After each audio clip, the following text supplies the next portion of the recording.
Las últimas 24 horas de Pablo Escobar. En el 90-93, todos querían muerto a Pablo Escobar. Los cárteles rivales de Estados Unidos, las autoridades colombianas, un grupo de civiles sedientos de sangre, todos. Pero había un gran problema, nadie sabía dónde estaba. El notorio narcotraficante se las había arreglado de alguna manera para mantenerse perfectamente oculto. Luego se quedaría así hasta que cometió un error ridículo, un error tan ridículo que le costó la vida y hasta el día de hoy hace que todos se pregunten qué estuvo pensando el rey de la cocaína en las últimas 24 horas de su vida. Bienvenidos a un nuevo video. Intentaremos pintar una imagen de lo que al parecer las últimas 24 horas de la vida de Pablo Escobar, según el testimonio policial, el testimonio familiar y las representaciones en los medios. Si te gusta este tipo de contenido, suscríbete a nuestro canal, es gratis. Comencemos. Feliz cumpleaños al rey. En los tejados del barrio en una calurosa tarde de Medellín, fue tomada una icónica foto solo 24 horas antes de su muerte. Las cosas eran muy diferentes. Así es. 24 horas antes de su muerte, el rey de la droga estaba celebrando su cumpleaños, pero no de la forma en que lo había hecho durante los 16 años anteriores como narcotraficante o los 43 años anteriores de su vida, para el caso, como una persona relativamente libre. Relativamente libre porque Pablo llevaba bastante tiempo prófugo. De 1983 a 1991, el capo de la droga jugó un juego complicado y en su mayoría violento, con el gobierno colombiano resistiendo cada intento de extradición a los Estados Unidos. Escobar mató a miles de civiles, segaramente la ejecución de unos 250 policías de Medellín, le quitó la vida a dos importantes políticos colombianos, secuestró a la hija de un expresidente y voló un avión civil. En 1989, después de creer erróneamente que otro político que no cooperó estaba a bordo del avión. El principio rector de Escobar siempre había sido un soborno o una bala, y muy pronto, el Estado colombiano se vio obligado a llegar a un acuerdo con el narcotraficante. Escobar no sería extraditado si aceptaba entregarse y pasar tiempo en la cárcel en Colombia. Sin embargo, también se le permitió construir su propia prisión. Entonces, el capo construyó la cárcel, una mansión hogareña de entretenimiento que tenía un spa, un campo de deportes, un club nocturno, un casino y un zoológico. Y tenía un montón de visitantes, en su mayoría mujeres y, en ocasiones especiales, invitados importantes como la leyenda del fútbol Diego Maradona. Sin embargo, el tiempo de Escobar en esta imponente propiedad se vería truncado luego de que ejecutara a sangre fría a dos de sus secuaces en las instalaciones de la prisión y justo en las narices de las autoridades colombianas que se suponía que lo estaban custodiando. Por supuesto, hubo una indignación internacional y, por supuesto, el gobierno colombiano se movería para extraditarlo a los EU. Pero Escobar escapó justo a tiempo, convirtiéndose en un fugitivo una vez más, y en el lapso de 16 meses, revolviéndose entre innumerables haciendas que poseía en toda Colombia. Estas eran las mismas haciendas que habían albergado a su familia mientras estaba en una prisión hecha a la medida. Y ahora estaba aquí en sus últimas horas, celebrando su cumpleaños solo, sin fiesta y sin familia. La familia de Escobar está cautiva. Hablando de su familia, horas antes de su muerte, Escobar trató de comunicarse con ellos. Y esta es una parte importante de la historia, como pronto descubrirá. Verás, en ese momento, según los informes, el gobierno tenía a la familia como rehén. Y esto significa que sus llamadas telefónicas estaban siendo monitoreadas. Pero, ¿cómo llegaron aquí? ¿Y por qué no estaban con Escobar? Bueno, tenía todo que ver con los innumerables enemigos que Escobar se había ganado a lo largo de su ilustre carrera en el narcotráfico. Por un lado, estaba el bloque de búsqueda, el brazo vengativo del gobierno colombiano, entrenado específicamente por Estados Unidos para encontrar y capturar al capo de la droga. Por otro lado, estaban los posiblemente más peligrosos los Pepes, un grupo de justicieros patrocinados por cárteles rivales que estaban empeñados en borrar a Escobar, su familia, sus asociados y su legado de la faz de la tierra. Pero llegaremos a eso en un segundo, por ahora. Y mientras el capo de la droga se escondía, estos enemigos persiguieron a la familia de Escobar y se vieron obligados a huir del país. Escobar ya había escapado de la cárcel y el gobierno colombiano no estaba dispuesto a proteger a su familia si él no se entregaba a la ley. Entonces la familia de Escobar eligió a Alemania como su asilo. Sin embargo, Alemania los rechazó. Su rechazo conmocionó a todos, especialmente a Escobar. El capo de la droga estaba tan conmocionado que días antes de sus últimas 24 horas, envió a alguien a colocar una cinta en una estación de radio en Medellín, donde tranquilamente regañó al país europeo.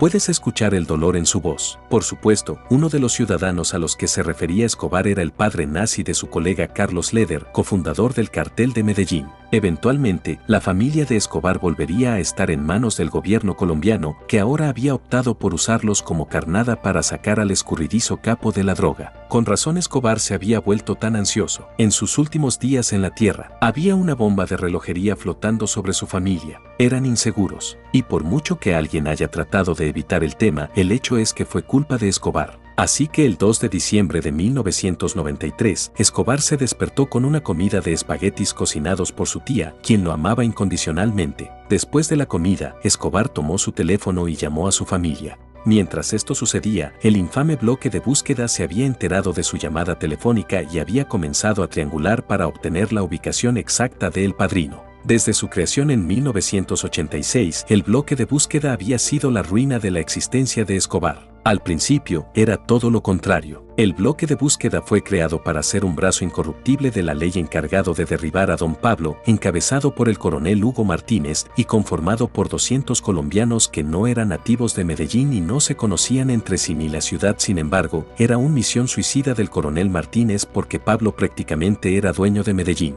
En los primeros 15 días de su mando, Escobar mató a 30 de los 200 hombres del coronel. Y después de esto, Escobar intentó sobornar al coronel. Pero el hombre no podía ser sobornado, por lo que Escobar amenazó a la familia del coronel. El coronel Martínez respondió librando una extensa guerra contra el rey de la cocaína. A lo largo de los años, el grupo de trabajo de Martínez logró aislar a Escobar desmantelando su cártel de drogas de Medellín y realizando vigilancia electrónica las 24 horas de las comunicaciones por radio del capo. Sin embargo, hubo rumores de que el bloque de búsqueda no estaba actuando solo en esta última misión. Se rumoreaba que un grupo llamado Los Pepes también estaba involucrado en la cacería. Y de hecho, fueron la razón por la que Escobar buscó la seguridad de su familia en Alemania, ya que habían estado persiguiendo a los socios del narcotraficante. Y déjame ser el primero en decirte que sus métodos eran despiadados. Los Pepes fue patrocinado por el cartel de Cali, un antiguo aliado del cartel de Medellín de Escobar. Ofrecieron públicamente recompensas en efectivo por información sobre Pablo y sus asociados clave y comenzaron a transmitir amenazas contra la familia del narcotraficante. Estuvieron involucrados en la destrucción de 2 haciendas que pertenecían a Hermilda Gaviria, la madre de Escobar, y enviaron bombas por correo a muchos de sus asociados cercanos. En la cúspide de este caos, los Pepes ahorcaron públicamente a varios de los trabajadores de Escobar pecando sus defensas. El bloque de búsqueda de Martínez podría haber sido la ruina de la existencia de Escobar,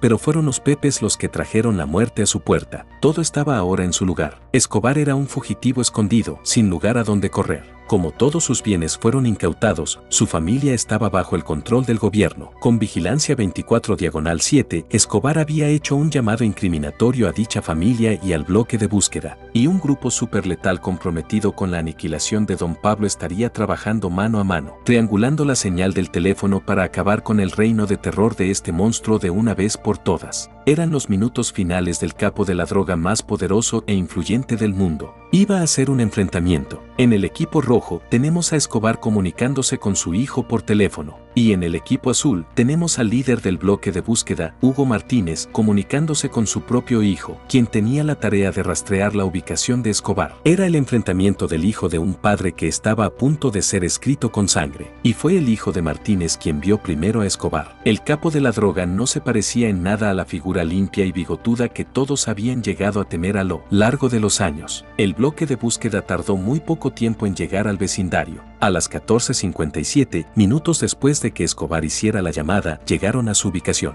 De hecho, Escobar todavía estaba hablando por teléfono cuando se dio cuenta de que el edificio de su tía estaba rodeado. Todos estaban completamente armados. Esperaban fuertes disparos del ejército de soldados del cártel del narcotraficante. Sin embargo, solo verían a su guardaespaldas. El Limón, que había abandonado a su jefe, salía corriendo del edificio y huía hacia los tejados en un intento por salvar su vida. Inmediatamente fue asesinado. Luego, el bloque de búsqueda irrumpió en la casa y abrió la puerta principal con explosivos. Escobar los recibió con disparos y también derribó los techos en un intento de escapar a una calle lateral detrás de la hilera de casas, pero nunca lo logró. Se encontró acorralado en la azotea y, en un intento por salvar su vida, abrió fuego contra el bloque de búsqueda y la policía colombiana. El bloque de búsqueda devolvió el fuego a Escobar y cayó de bruces. Según el relato oficial, un miembro anónimo del bloque de búsqueda se acercó a Pablo y le propinó el tiro mortal que lo mató. Hace apenas 24 horas, estaba celebrando su 44 cumpleaños, pero ahora estaba muerto. Pero, ¿y si les dijera que es posible que Escobar no haya sido asesinado y que una versión alternativa de la historia fue lo que realmente sucedió? No lo podrás creer. Tomado del hijo del mismo hombre, sus hermanos y, bueno, básicamente toda su familia. Sus dos hermanos, Roberto Escobar y Fernando Sánchez Arreno, insistieron en que su muerte había sido por suicidio, alegando que la ubicación de su herida mortal era prueba suficiente de que se la había autoinfligido.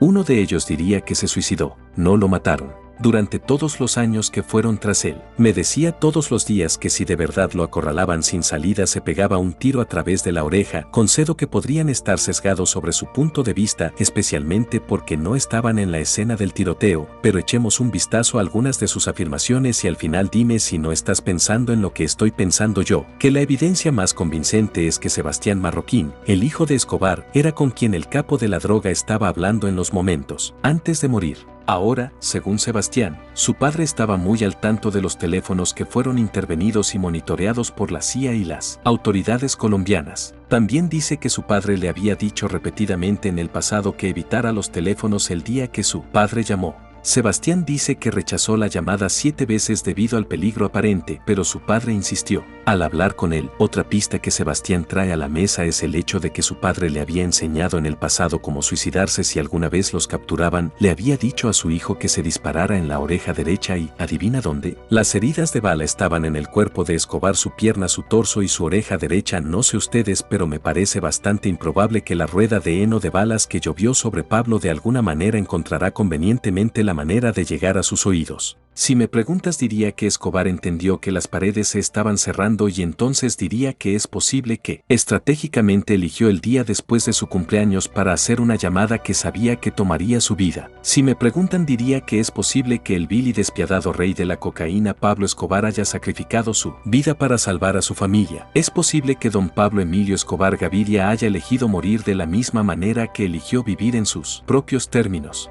¿Ahora qué crees que pasó? Cuéntanos tu opinión en la cajita de comentarios. Si el video te ha gustado, dale like, suscríbete y no te olvides darle a la campanita para que no te pierdas próximos videos como este. Hasta la próxima.